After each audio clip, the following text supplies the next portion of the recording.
It actually started the city is inspired by Edinburgh, which is in Scotland. Oh, okay, yeah. Yeah, so I was on a trip to Edinburgh and I couldn't figure out what I wanted my the city to look like.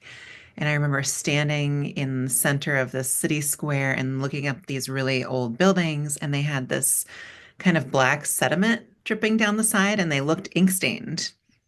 And I remember the world just kind of popped into my mind.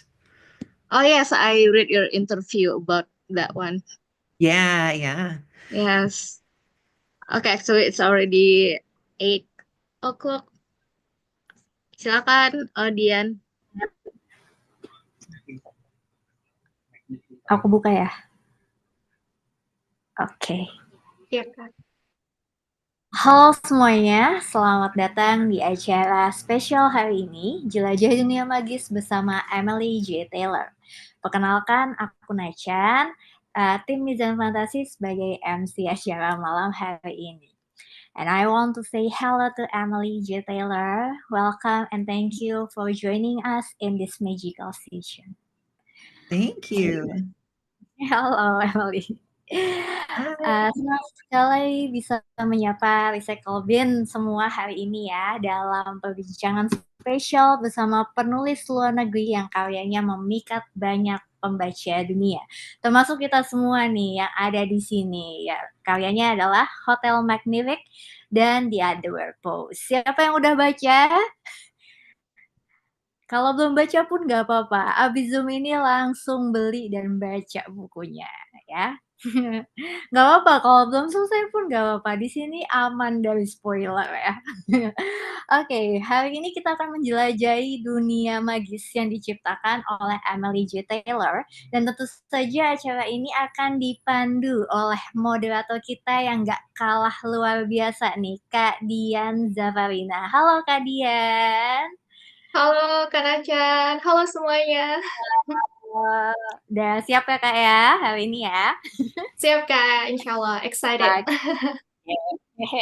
Semua di sini excited.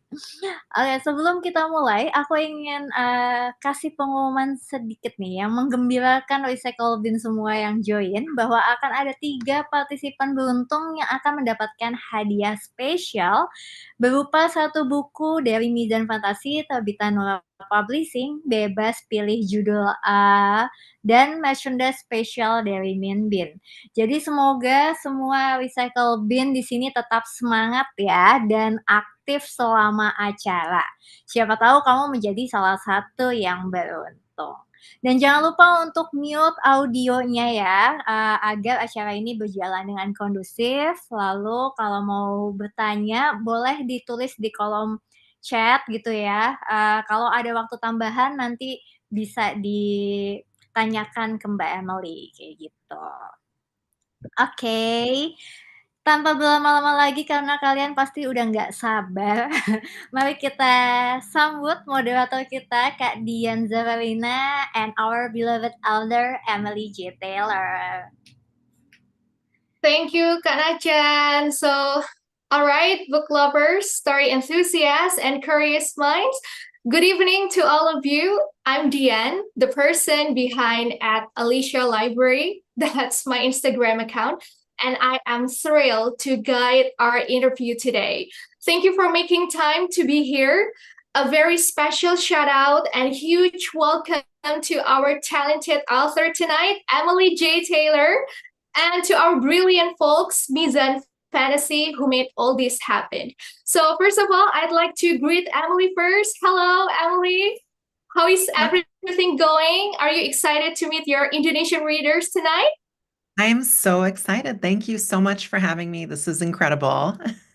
It's really Oh, early where I nice. am right now. You look radiant, by the way, Oh, Emily. thank you. Thank you. I just Uh, got up drinking uh, coffee. oh. So, Emily, where are you joining us from? Are you in Minneapolis right now? Yep, I live in Minneapolis. It is warm here right now. It's usually pretty weird. It's a very cold state. So, but yeah, we're just kind of entering summer, so it's starting to get a little warmer. Oh, And I just got back from a vacation. I was in Ireland for like a week and a half. So I'm still a little jet lagged. But You're still a little bit jet lagged, but I hope that all of our existence right now will make you excited again. So thank you so much, Emily. And guys, I believe that some of you are familiar with Emily's incredible storytellings. And if you are not, don't worry, because today you are in for a treat. So actually, Emily is the brilliant author behind this enchanting Hotel Magnifique. So this is a kind of book that will sweep you away to a dazzling world of magic, full of dark secrets and unforgettable nights. And her recent work is called The Otherware Post. This is my favorite. So actually, this is more like, hidden messages and secret mails. And if you're into them, I think this book is right for you. Whether you're a longtime fan of Emily or just discovering her work, today we will be, diving deeper about these beautiful works. And I hope that for those who have read both of them, you can start thinking about the questions, or maybe you can start tapping it in the chat, and I will do my best to get to them as many as I can. And if you haven't read any of them, maybe as you listen to our interview today, you will end up adding them to your TBR pile. So let's get it started, Emily. Congratulations, Emily, for your great debut of Hotel Magnifique. It was fantastic. And your recent work, The Otherware Post, I really love it. So maybe for the starter, you can explain a little bit about what your books are about. Each book, what is Hotel Magnifique? What is The Otherware Post? So maybe for those who haven't read any of them, could have a little bit glimpse about what your book's about.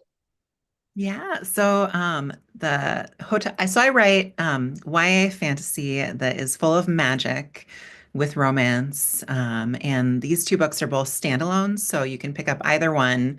They're completely separate stories. Hotel Magnifique is about these two sisters who take a job at this magical traveling hotel where you wake up every morning in a different location across this kind of fantastical world. And when they get there, they sign these unbreakable contracts, but then they realize a little bit too late that it's this amazing magical experience for the guests who stay there, but it's actually a prison for the staff. So it's kind of this dark, fantastical, like, I don't know, crazy roller coaster ride through this Belle Epoque nightmare. But it's full of magic. And The Otherware Post is a completely separate story. So this idea actually came to me on a trip to the mailbox, and I had this idea of what if mail wasn't ordinary? What if it could do magical things? Like we could enchant a letter to have the ink like leap up in the air and form a missing relative, or you could send letters to another world. So I came up with, yes. So I came up with the idea of this story, and the main character is Maeve. Now, Maeve, her father committed this horrible crime, and because of it, she has had to live her life moving from place to place. She is terrified about anyone finding out whose daughter she is. So she doesn't make friends, she doesn't go on dates, until one day she receives this letter. And it's not just any ordinary letter, it's enchanted to be delivered right to her. It has her real first name written across the top, which shocks her. And she reads it, and it tells her that her father was actually innocent. So she has to figure out if it's true or not, because it would completely change her life. And to do that, she sneaks her way into an apprenticeship at the Otherware Post, where she is taught kind of the dark art of enchanting handwriting. And it's where the couriers learn like how to enchant these letters to deliver them to other worlds. And there she kind of gets this mentor named Tristan, who I don't want to spoil too much, but there's this great I know. between them.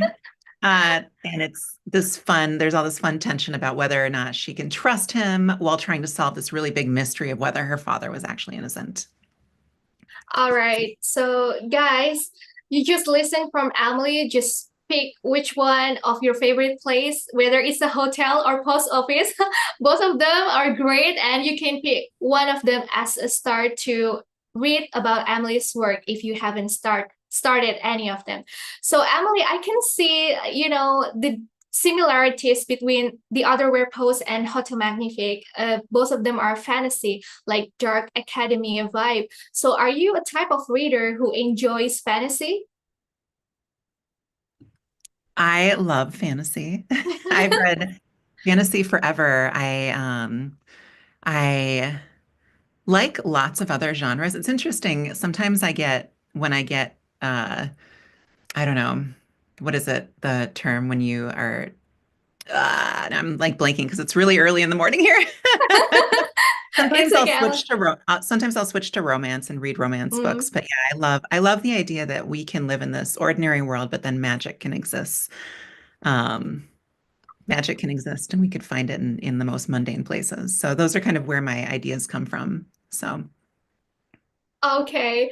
So maybe can you share about your most favorite fantasy book that yeah. inspired you the most, or maybe that influenced you to create Hotel Magnifique and The Otherwhere Post? Yeah, I would say there's not one specific book that Mhm. I take kind of my inspiration from everywhere. My favorite authors, kind of growing up, I loved, if you're familiar with Juliet Marillier, she writes kind of this beautiful, I don't know, very magical, kind of historic feeling fantasy. I loved Holly Black and Laini Taylor. I remember reading Laini Taylor's like Daughter of Smoke and Bone series back when that came out, and it blew my mind. I loved The Night Circus. Obviously, you can see Oh. influence of that in Hotel Magnifique. Yeah. Mhm. Um, yes, Holly Black. I see your comments in the group chat. Yes, a lot of good comments, guys. Thank you so much for the excitement. And Emily, can you tell us about the differences of your writing process between Hotel Magnifique and The Otherwhere Post? Do you think that the later get easier after you published the first one? Yeah, every book is different. I think I actually had the opposite experience where when I drafted Hotel Magnifique, I was in this state of I didn't know what I was doing because I hadn't ever done it before. Like I had written books, but I had never revised them for publication. So I was kind of writing in this bubble of like innocence, and I drafted that book really quickly. And I got I worked in, so actually my background a little bit before I started writing books, I worked in advertising for a long time on the creative side. So I was actually an art director. Oh. So I think that's why my books feel a little bit more visual. Like I lean into that Mhm. quite a bit. But I knew I was really good at pitching ideas and I was just learning how to write books. So I think that I had a really good pitch and my writing was good enough to get an agent, but then that book needed a lot of revision the process is you get an agent and then you have to sell it to a publisher.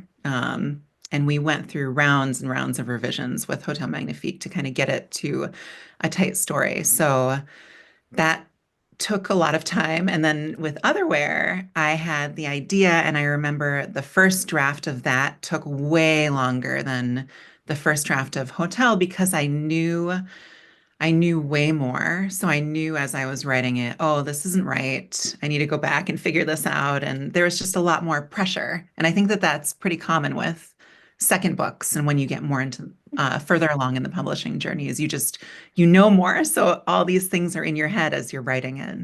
So that book actually, with Otherware, I wrote one version of it that I deleted because it wasn't working, and then I started from scratch. So Otherwhere Post, the version of it now is actually kind of an entirely different book than the one that I started writing originally. Oh, I see. You know, did you do any more like research for The Otherwhere Post rather than Hotel Magnifique? Because I Yeah, can see that I learned a lot of terms and French in The yeah, Otherwhere Post. yeah. So with hotel, it was interesting. I used to work in a hotel, so it was really easy for me to pull all these things from what I worked in I worked in the restaurant.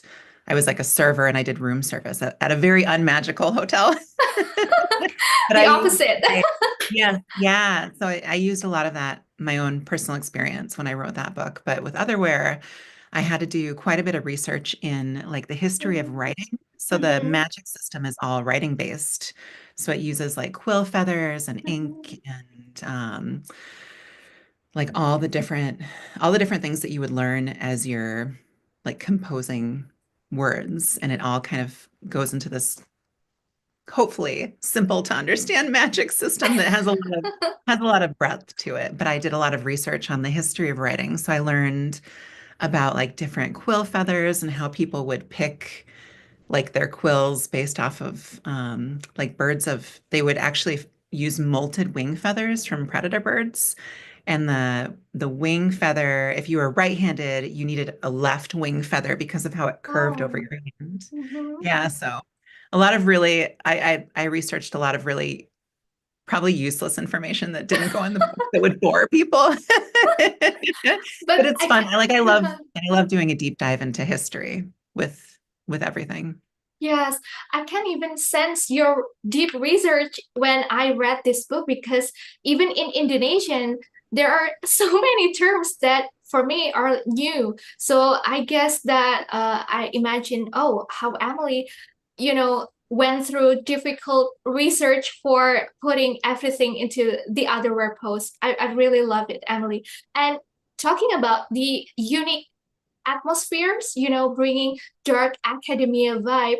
How did you write everything? So, like, how did you set up the mood, for example? So, every novel here has its own uniqueness. So, the other post is definitely different with Hotel Magnific, but both of them are bringing those dark academia vibes for me, those magical things. So how did you set up your mood, or how did you bring those kind of different atmospheres to your books? I know everyone asks me how I do it, and I like my process is so chaotic. Like how, I have Emily, tell us. I know. I am a very I like I said, I was an art director for Mm-hmm. years. So I really need to be able to picture everything perfectly as I'm writing. So I once I have like the big idea for a story. So for each of these, I start with kind of that like a question. Like for hotel, it was what if a hotel you could like a hotel could travel and go somewhere new every day. And for the other where it was like, what if mail could be magical and we could deliver letters to other worlds? And I actually have this wall next to me in my office it's just like it's a pinboard wall.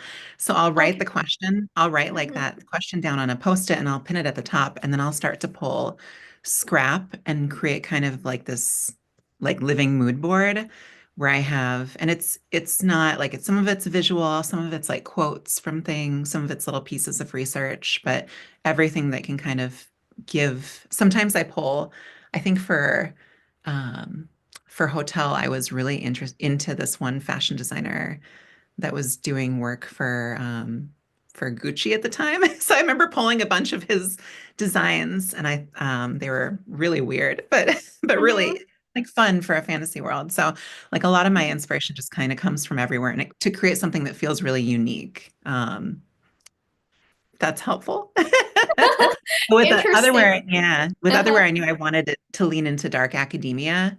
Um, but also kind of give it my own magical spin.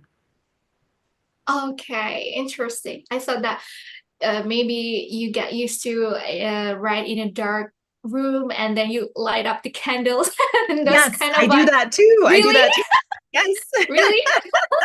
Oh my Actually, I have God. blinds. I know I have blinds and I close my blinds and I get Uh-huh. in where I actually like I have a this is this is the candle that I'm using right now for the book I'm writing. It's almost gone. Oh. Amazing. So, guys, if you want to feel the same way as I feel, because when I said like bringing those magic, dark academia vibe, I think you should start reading these two books. So, Emily, moving on about the characters of your books, did you draw like inspiration from like real people around you, or they were purely product of your imagination? Um, I think no, never real people around me. I don't know. That scares me. But So how is it? yeah, sometimes I can picture like I'm trying to nail a voice of a character, and I sometimes other characters that exist like in pop culture help me. No one's like ever specifically one to one. Like I'm never gonna do like this character that already exists and just write them in my book. But sometimes like just listening to how other characters talk and how they use semantics in like a specific character in pop culture can help me figure out how my like a specific character might sound or act or dress. But in terms of who these people are, it's more about, I don't know. I have a hard time with it because I always want to make them feel really unique. With Otherwhere, the main character Maeve came out of like she kind of developed with figuring out the story, the big story secret and like what the plot was. And I wanted her to have the most stakes in the story. And then her character developed by figuring out like that backstory and who she was. Tristan is her love interest in the book, and he was a little bit more difficult. I had the very first version of the story, I wrote him as more of a stereotypical love interest. Like he was he was really Love swoony in him. it. Aw, yeah. But it's funny, like the first version of Tristan that I wrote like wasn't working at all and there wasn't any chemistry between them. Mhm. So I did a weird thing where I was like, oh, what if I give him traits that are the antithesis of what we think of as like a stereotypical love interest. So he's kind of like this messy, nerdy, um, I don't know, disaster of a human. But Disaster but lovely, I guess. oh, thanks. Caring. Thanks. So, guys, if you like something like slow burn romance, I think the Otherwhere post fits to that. And I saw, wait, where was the comment? Oh, especially Molly Blackcaster said, Puspita Pertiwi. How did you imagine about Molly Blackcaster? Because in my mind, when I imagine about her, I started thinking like more kind of Bellatrix Lestrange in Harry Potter, like a little bit insane, but smart, actually genius kind of way. Exactly what you just Really? said. Like that's pretty much what I picture her as. Yeah. Oh, okay. Yeah, slow burn, so slow burn for life. Okay. So, Emily, do you have any notebooks, journals, or documents in your computer or your phone, maybe that contain every idea that you get while you're writing, or just suddenly you get inspiration and then you take notes? Do you have any of that?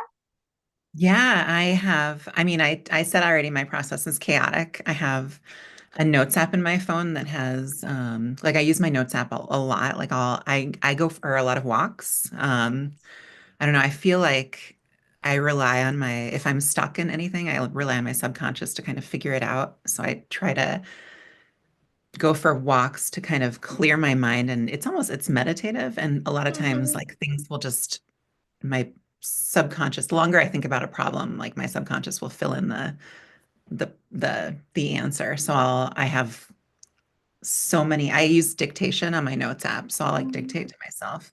I probably look like a crazy person walking, talking into my phone. You're not alone. I think most of us also will do that, especially Yeah. when we read through our phone.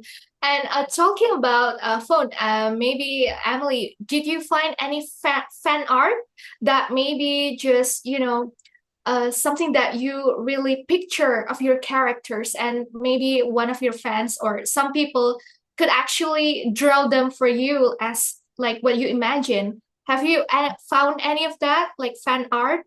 Yeah. Drawings. Mm-hmm. Yeah, there's I've seen like a bunch of fan art already for both books.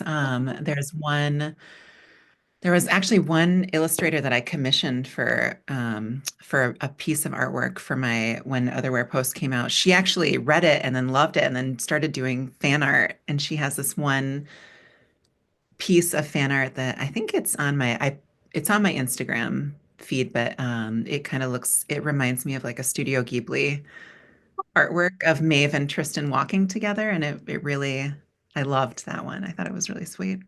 The post that you pinned. I don't know if it's pinned, but it's in my feed. It's like them Like, on a white yeah. background. I thought was Oh, really, I feel yeah. like the pinned one, like the fan Oh yeah, art. the pinned one is really good. Oh, I see. So, Emily, there are so many comments about your books, and they said that these are standalone, right? They're standalone. And do you have any ideas, or maybe for your next project to make series? Yes, I don't know if I'm allowed to say anything, Just but a I'm working spoiler. on, yeah, I'm working on not a standalone. I can say that. Oh, so And is it's, it still fantasy? Mhm. oh yeah, it's like everything. It's everything that I love writing about. So it's big magic, really dark. I think this one, it veers more into like Hotel veered into horror a little bit. I think this one does the same, and it's in this very fantastical world. And the romance in it, I would say, is um more of a, I don't want to know how much I can talk about this. So we cannot wait for your next works, Emily. So, guys, if you haven't read Hotel Magnifique or the other rare post, I think you need to catch up before Emily started to publish the next work, the next book. And, Emily, wait a minute. As a lot of comments said that, I saw a scented candle and curious about it. If your books were scented candles, what scent would they be? This question. I think this is related to, fantasy and magical thing about your superpower and everything. So, what do you think, Emily, about this comment from Aisha Lula? Thank you, Ka Aisha. If Yeah, I your love books were scented candles, what scent would they be? so I actually drafted Hotel to the scented candle that smelled like fresh laundry, which I thought was Fresh funny because laundry. she works as a she works as a maid, the main character works as a maid in a hotel. So like flowery scent like that. It was like fresh. It was what is it called? It smelled like fresh laundry. Fresh laundry, Kak Fresh Aisyah. laundry, yeah. And otherwhere, I drafted it to a candle that smelled like, I don't know, it just smelled like a dark room. Like it smelled like candlelight and Mhm. smoke, and it was black. And then the book that I'm working on now, it's this candle. It's called Temple Moss, but it smells like a forest. Forest. Oh, I love that. It's more like nature thing. So I think it will be very different from your two books for your next project. Talking about power, Emily, if you get the chance, this is still the same question about magical power. What kind of magical power would you like to possess and why? Oh, I've thought about this a lot in my life. What And is that? I always Uh-huh. come back. This is kind of not as interesting, but I would love the power of mind Google, where I could just Google whatever I want and I know the answer instantly. Or like think about Oh, uh-huh. just instantly know whatever I want. That's very uninteresting. Maybe also the ability to go to other worlds, because that would be pretty cool. Oh, interesting choices. So you would like to like mind Googling? That's what that was your first option. And the second one, you would like to like teleport or like Yeah, like transport to one if place I to could another have place. yeah, like Oh, if I could I have see. Maeve's ability in the otherwhere post where or the couriers where they can actually like open a door to another world.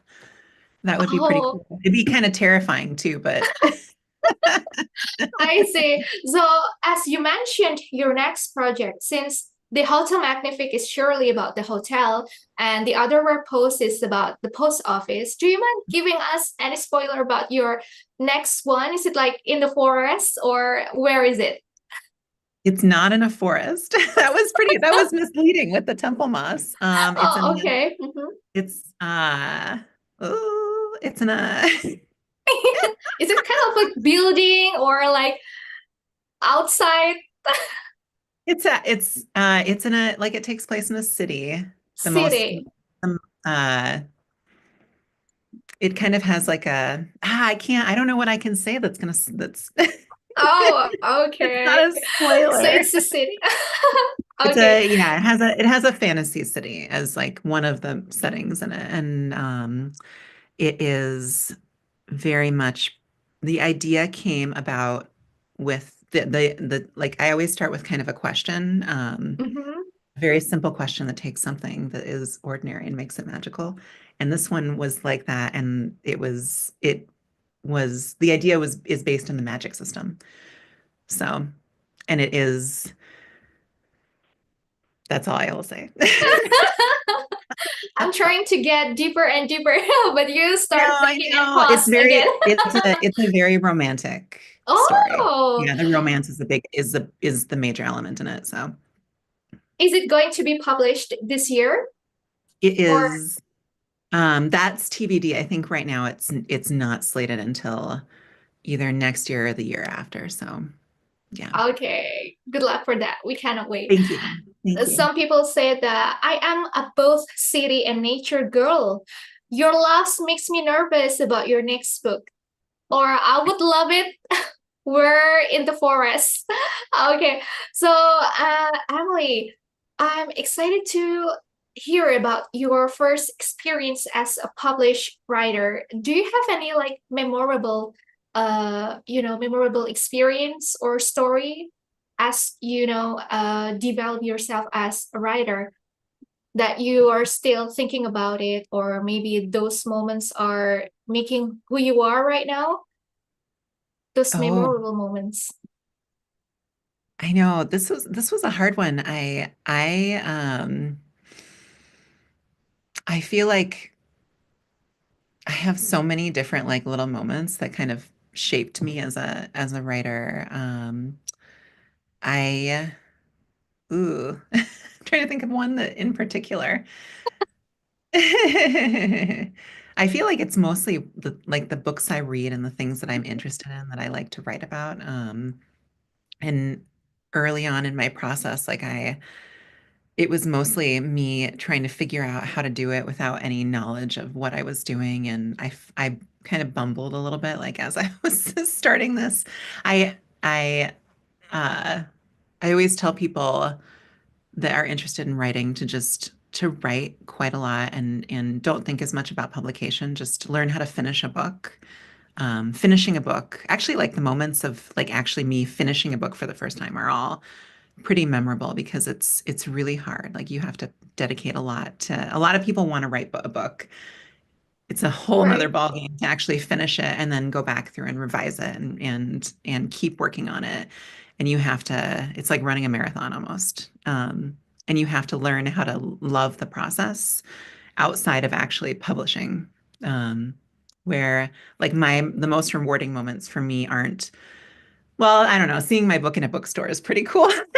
Being Of able to course. hold really cool. But like I love it when I'm working on a scene and like it just clicks and like the Mhm. characters feel real and they start having amazing banter and like those moments. It's like the little moments. Oh, thank you so much for the inspirations. So, when you wrote both of them, did you get directly for the publisher that want to publish your work? Say that. Can you repeat the question? Sorry. When you wrote the Otherware Post and Hotel Magnifique, did you send your manuscript to the publishers and just directly they said yes, or did you find any rejection moments during your Yeah. writing? Yeah. So I had this kind of a different path to publishing. In Mhm. the US, we had this mentorship program that actually doesn't exist anymore called Pitch Wars. And I had written Hotel Magnifique and didn't, I didn't have any critique partners at the time, but I had like my friends who read it and like knew the idea and they're like, oh, you should try and get this published. It's really good. And I Googled mentorship programs, and this program called Pitch Wars popped up, and you submit, and they matched you up with like a different industry professional. So I got paired Mhm. with two up and coming authors, and they helped me edit like a version of my manuscript. And at the end of this like mentorship program, everyone who was part of it put like a little pitch and I think their first 300 words into like a little blog post, and then agents. So everyone who wants to publish a book in the US has to have, and I think everywhere in the world has to have an agent. And then that agent takes their manuscript and sometimes they work on it and help edit it, and then they'll try and sell it to an editor at a publishing house. So but it's really difficult to get an agent. It's just there's a lot of competition. So this kind of condensed that process where everyone put up like their blog posts of their pitch in their first like 300 words. So I did that for Hotel. And I remember the end of it ended on there's like a newspaper advertisement, and that was like the end of the little 300 word thing. And I had a lot of agents interested in it, and I submitted it to them, and I got an agent like that week. It was very fast. So Oh, that process usually takes forever. And mine was very fast because I did that because it's mentorship. good. Is it Because what? it's good, Emily. Good.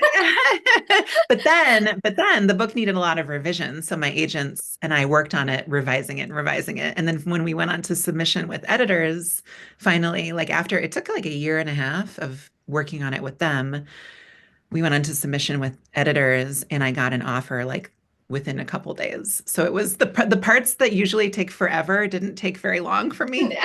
But the you put in the work somewhere. So like I put Mhm. in work with like revising it and working forever on that draft, if that makes sense. Of course, that makes sense. And Emily, so talking about your agent, so is your agent always your first reader of your manuscript, or do you have like someone that you trust, like your family or friends, who Yeah. who will be given the chance to your manuscript to read it first? Yeah. Oh my gosh, I would never send it to my family. That would be they would give the worst feedback, but they're wonderful. I love my family. Oh, But my I'll just keep the secrets for you. okay. My I have a critique partner. So Mhm. she usually reads like publishing is pretty fast now. So by the time like I have a draft on, I have to turn it in usually. So she'll read like the first like half of it or like the first few chapters a couple of times just to make sure that like the voices are feeling good. And then my agents are very editorial, so I'll send it to them once I have like a draft figured out, and then I'll workshop with them for usually like one draft, two drafts, depending on what the project needs.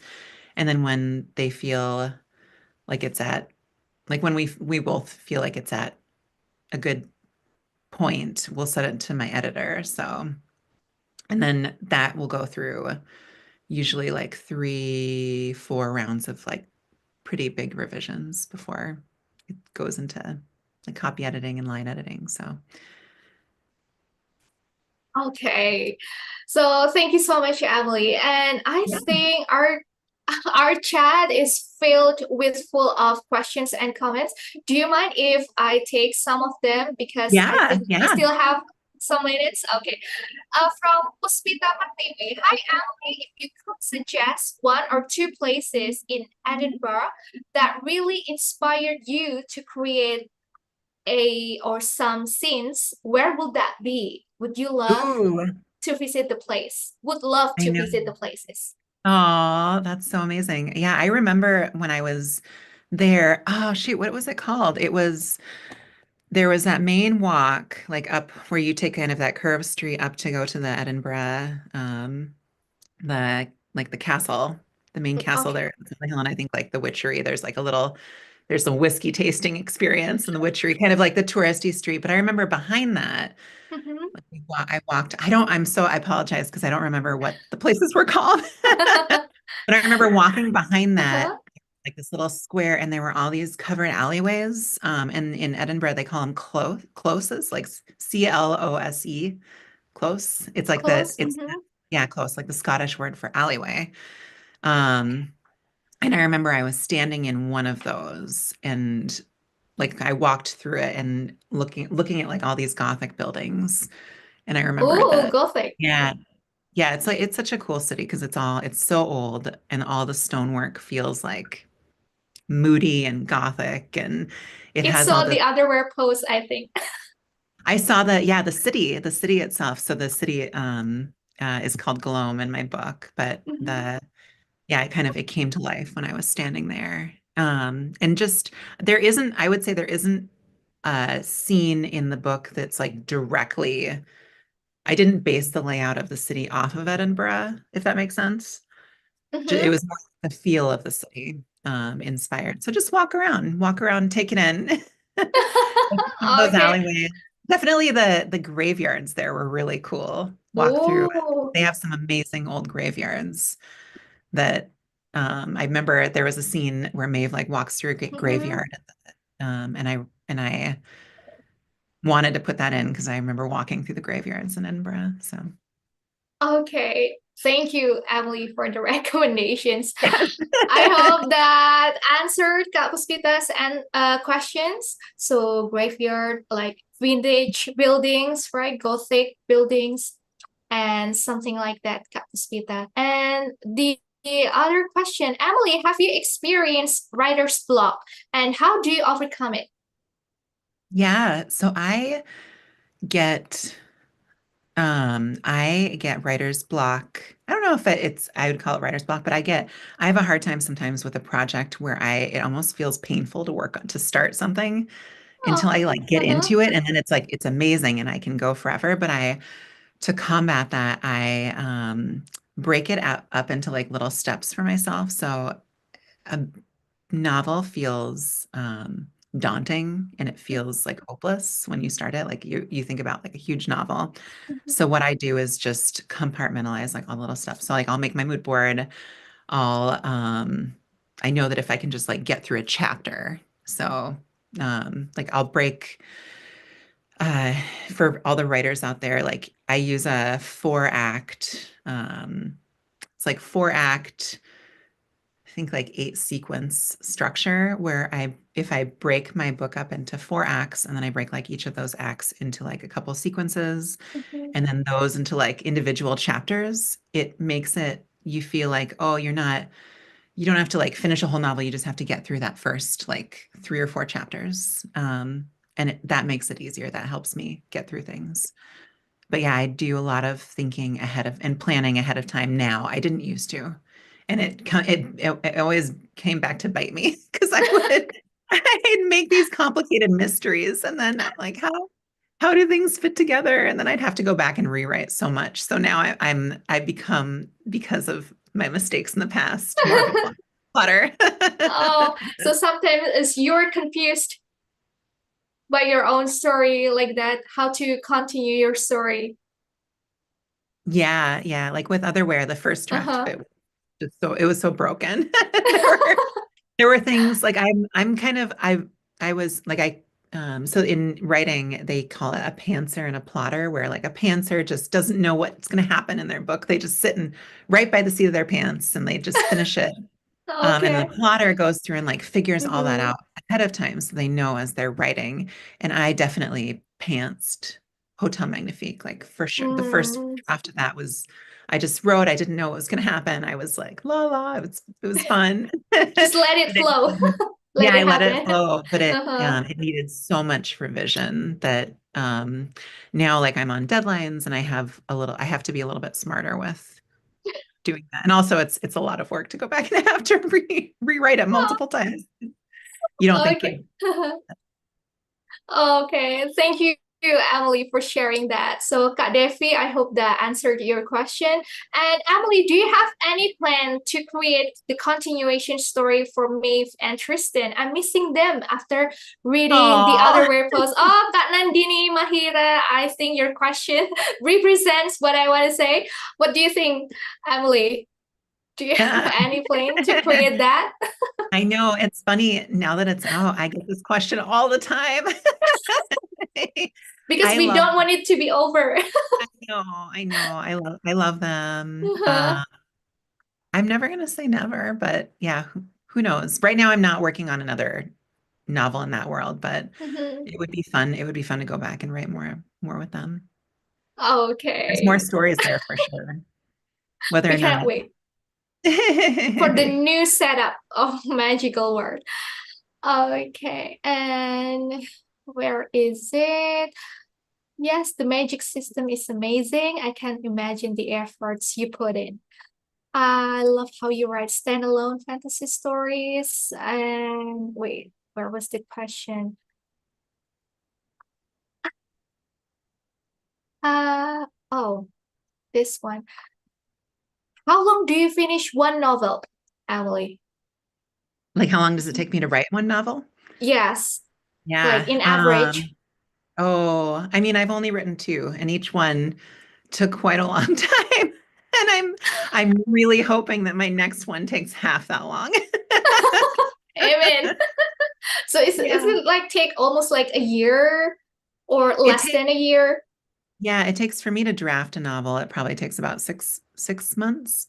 I mean, Hotel, Oh, I drafted that uh-huh. in 2.5 months. It was fast, but it needed the most work. So like now this new one I'm writing, I'm like halfway through with the first draft, and it feels much more like an actual story.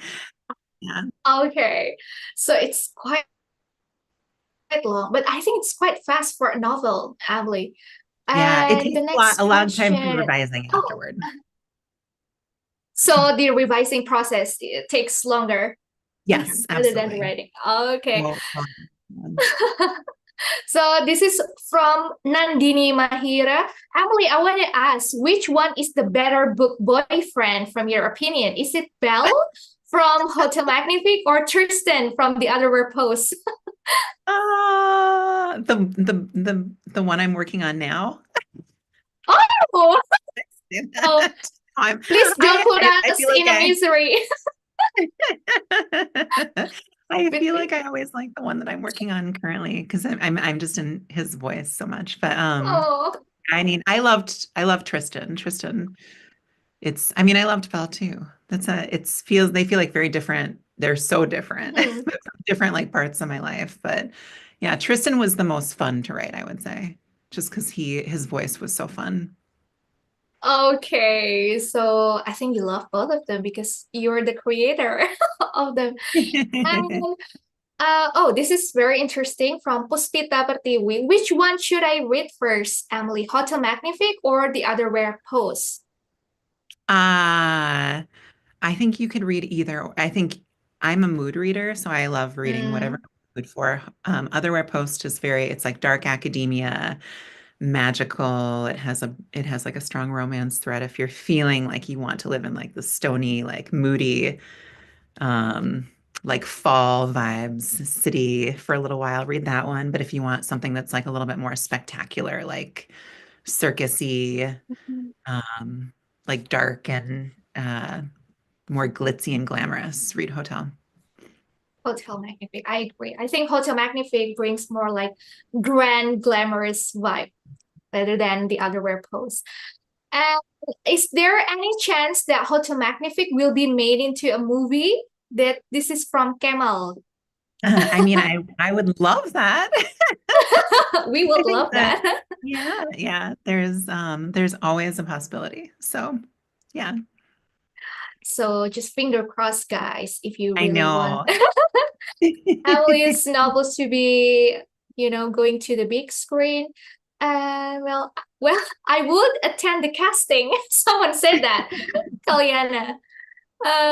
Emily, Emily, can you give advice on how to make characters with strong personality? Because sometimes when I read a novel, the authors put like, I think most of the characters in the novel sometimes are lack of personality, and sometimes every character is almost strong. So it's very difficult to find the focus character on the story. And what do you think about it? How do you, as a writer, make characters with strong personality to make that character as the focus or as the center of your story? Yeah, I think that characters, I mean, they're people. So you think about what makes a person like an interesting person, and it's because they have a lot of different interests and they have goals and they're vulnerable. You don't want to make them I mean, the biggest thing that you want is like each character should have like a goal or something that they want. But you want to make it a little bit more nuanced than that. So Mhm. like um like Tristan, for example, because we're talking about him. Like Uh-huh. he has goals, but he has a lot of interests and he Mhm. has secrets. And he and none of them, like all of them kind of none of them feel like they necessarily like fit perfectly together. Like they're all like he plays the piano, but then he also is really messy and I don't know, he has like this really unique uh like different pieces about him that make him really unique. So, and then also I really love I love writing dialogue. And I think you can make characters feel really unique by how they speak because we all speak Mhm. differently and we all like have weird thoughts and I just think like getting your characters, even if you aren't writing a scene in your book, just have them speak to each other and how can they talk that feels unique for them and like what do they talk about. So I just like to get to know my characters, like have them talk to each other. Okay, through dialogue. So dialogue is important. Yeah, and then also I would say if you're writing a story, I always like make sure that the characters don't no two characters feel too similar. So you always want to make them each feel really different and that's from like personality aspects, what their goals are, and then also like down to like what they look, what they eat, like the things that they have. So as long as you can carve like really different, like simple visual characters, I think that helps. All right. Thank you, Emily. And this is from Shaira. I'm wondering how could you write such a great world building and how to handle some plot holes? Because like in the other web posts, I think it's so creative of you how you name each world and why is it like three, not four or two? How did you create that as the start? Yeah, I knew I wanted it to be like a multiverse where she goes to Oh, these different worlds. uh-huh. But I always my agent actually, she's like, Emily, just keep it simple, because I have a tendency to make Mhm. everything as It's complicated as complicated. possible.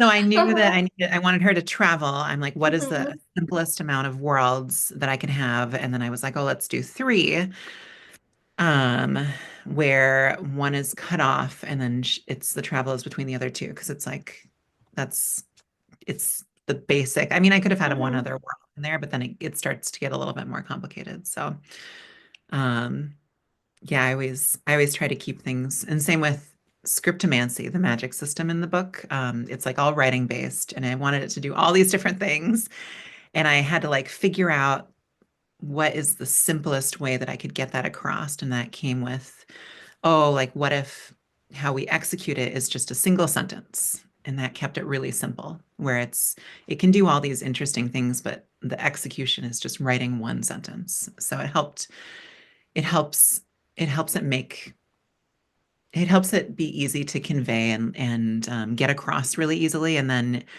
then once you have something really simple, like I have the three worlds and the one sentence, then you can complicate it and like make it as big and interesting as you can. But yeah, I just try to make like the main idea of it as simple as possible.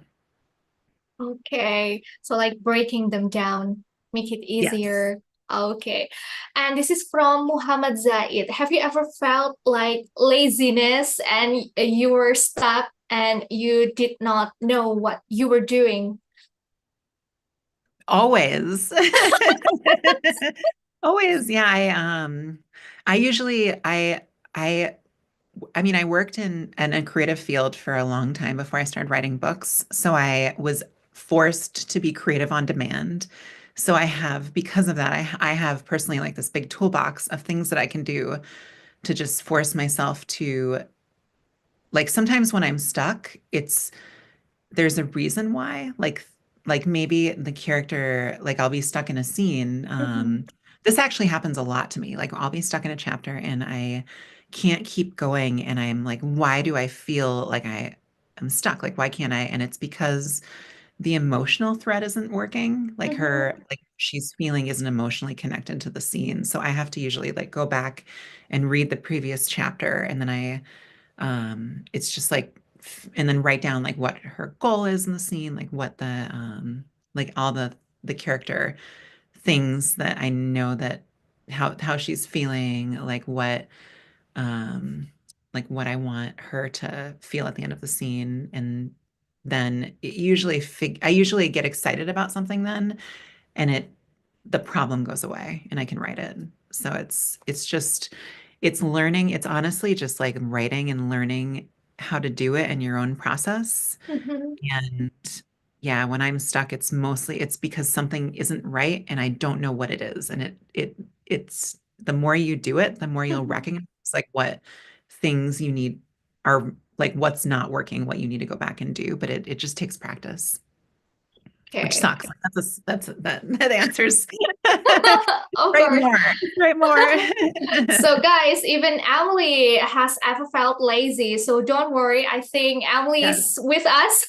I think I feel lazy all the time, but she said Yeah. that keep going, right? Keep Well, writing, keep sometimes going. I step away and play a video game too. What kind of video game do you enjoy to play? Oh my gosh. I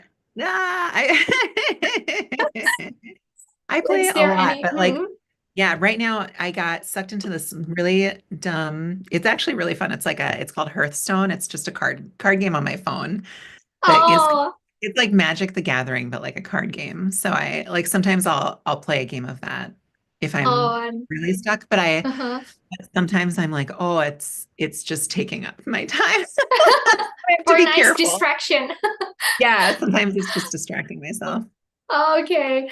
And the question about what non-writing experiences have most influenced your storytelling from Yeah, Maha. I think bar none working as an art director like that. Mm, I use that process still when I come up with ideas and when I create worlds where I come at it from a visual POV.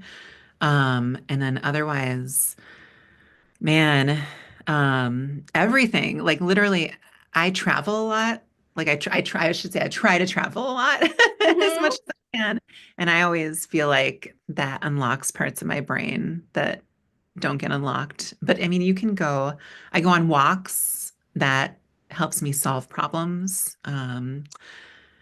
It's just, I have like this toolbox of things that I know help get me to where I need to go. But I don't know. Sometimes I love reading nonfiction too, because that like real life is Mhm. very interesting and weird. That like unlocks different ideas for me. So Okay, thank you, Kak. Who's that? Oh yeah. And the last question, Emily, what is your current reading book? oh, I actually I just finished this is kind of cheating because it's a book that doesn't come out until the fall, but Oh, it's called you're torturing us. I know. So Uh-huh. I'm oh no, it just came out. Okay, so I just finished Gilded Inventions by Lissa Mia Smith, which it comes out in the fall, and then I am halfway through Rachel Gillig's new The Night and the Moth, which is a Mhm. romantic, yeah, which is great. Her atmosphere is great. Okay, that's it. Thank you so much, Emily, for everything. Unfortunately, our time has flown by. Thank you so much once again, Emily, for sharing your Yeah, of insight, your course. incredible story with us today. It has been an absolute delight, and it's such an honor for me to speak with you today. And to our wonderful audiences, thank you so much for your burning questions, your energy, your excitement. I'm so sorry if I cannot read all of your questions because, my eyes are like scrolling and reading the comments and your questions. So I'm so sorry if I cannot read all of them. And thank you for me, Zen Fantasy, for making this event possible. We hope that everyone will leave this meeting feeling inspired and with a few new books on your radar. So for those who haven't read any of Emily's works, I think you better buy it right away. And it was truly a pleasure, Emily. And before we leave the meeting, guys, let's take a picture. Emily, is that okay? Yeah, of course. Let's Get take my a picture beautiful early morning, early in the early morning. morning Yeah. face. Yes. So, guys, if you have any of Emily's books. If you have both of them, maybe you can take a picture with that photo. And I think I will end my session and I will go back to Kak Nachan. Thank you, Kak.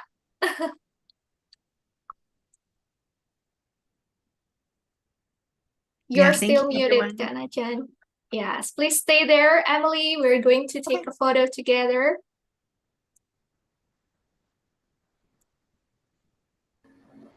Halo, ya, suara aku kedengaran ya?